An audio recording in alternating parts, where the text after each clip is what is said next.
So madam బెంగళూరులో ఉన్న ఆవిడ మొత్తం మనతోనే ఉన్నారు, మన మీద ఉంది ధ్యాస అంతా. సో ఎంతో చక్కని పత్రిజీ మెసేజెస్ మనం విన్నాం, అవునా కదండి? ఆయన ఏం నేర్పించారు ఇవాళ? ఏం నేర్పించారు? ఒద్దిగ్గా ఉండాలి, వినయంగా ఉండాలి, వినమ్రతగా ఉండాలి, నేర్చుకోవాలి. మనం ప్రతిరోజు ఏదో ఒకటి నేర్చుకుంటూ ఉండాలి, అవునా కదా? నేర్చుకోవాలి.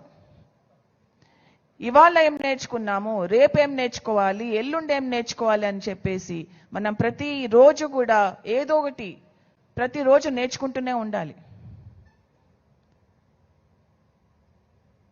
పత్రిజీ అన్నారు, మనం ఏదైనా నేర్చుకోవాలనుకుంటే ఏం చేయాలి? అది ప్రాక్టీస్ చేయాలి, అది సాధన చేయాలి. ఆయన ఒక ఎగ్జాంపుల్ కూడా ఇచ్చారు.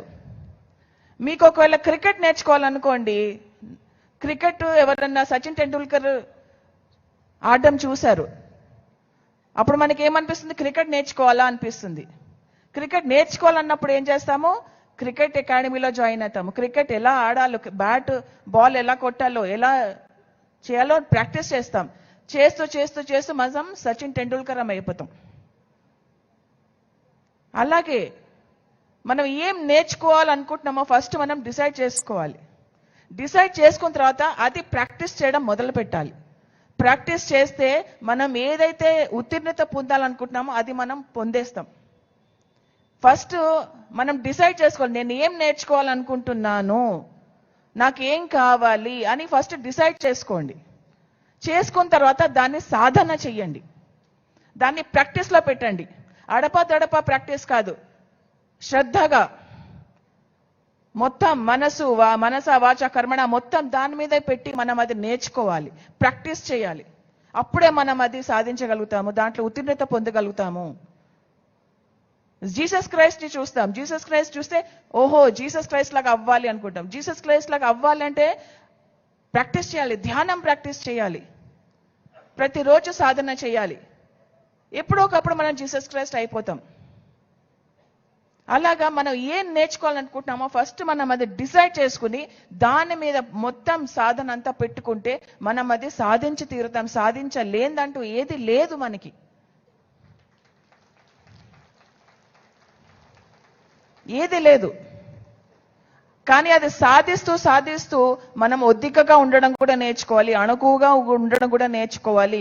ఓహో నేనేదో సాధించేశానని కూడా మనం విర్రవీగకూడదు, అహంకారంతో ఉండకూడదు. ప్రతి ఒక్క మనిషి దగ్గర నుంచి నేర్చుకుంటూ ఉందాము, ప్రతి ఒక్క సిచ్యువేషన్, ప్రతి ఒక్క పరిస్థితి నుంచి నేర్చుకుంటూ ఉందాము. పత్రిజీ అన్నారు, నో కంప్లైంట్స్ నో జడ్జ్మెంట్స్ అన్నారు. నో కంప్లైంట్ నో జడ్జ్మెంట్ అనేది మనము దాన్ని మాస్టర్ చేయాలంటే మనం ఏం చేయాలి, ఏం ప్రాక్టీస్ చేయాలి? కంప్లైంట్ చేయకూడదు, జడ్జ్మెంట్ చేయకూడదు, అది ప్రాక్టీస్ చేస్తూ ఉండాలి. ఎప్పుడైతే మిమ్మల్ని మీరు పట్టుకుంటారో కంప్లైంట్ చేస్తూ జడ్జ్మెంట్ చేస్తూ మిమ్మల్ని మీరు అప్పుడే సర్దిద్దుకోండి. అది సాధన అంటే, అది ప్రాక్టీస్ అంటే. ఏదైతే నేర్చుకోవాలనుకుంటున్నారో దాని మీద ఎక్కువ మనం దృష్టి పెట్టాలి, ఎక్కువ సాధన చేయాలి, ఎక్కువ ప్రాక్టీస్ పెట్టాలి మనం. సో ఏం నేర్చుకోవాలనుకుంటున్నా ఫస్ట్ అది డిసైడ్ చేసుకోండి, దాన్ని ప్రాక్టీస్లో పెట్టండి. సో ధ్యానం అనేది మనకి దానికి చాలా చాలా చాలా సహకరిస్తుంది. అదొక్కటే మనకి దారి, ధ్యానం ఒక్కటే మనకి దారి అని చెప్పారు ఆయన. సో స్వర్ణమాల పత్రిజీ గారు కూడా మనకి మెసేజ్ ఇచ్చారు, ప్రాతకాల ధ్యానం ఎవ్వరూ మిస్ కాకూడదు. ఎంతో అద్భుతమైన అవకాశం మనందరికీ, ఎంతో మంచి సంగీత కళాకారుల మధ్యలో మనం ధ్యానం చేస్తున్నాము. ఎవరు కూడా ససేమిరా మిస్ కాకుండా ఈ 3 గంటల ధ్యానం ఖచ్చితంగా చెయ్యాలి. దాంట్లో ఎంతో మనకి లాభదాయకంగా ఉంటుంది. సో ప్రతిరోజు నేర్చుకుంటూ ఉందాము, దాన్ని సాధన చేద్దాం, ప్రాక్టీస్ చేద్దాం, దాంతోపాటు ఎంజాయ్ కూడా చేద్దాం. ధ్యానంని, సంగీతాన్ని, ప్రతి ఒక్క విషయాన్ని మనము ప్రాక్టీస్ చేద్దాం my dear friends. So thank you so much. మన మధ్య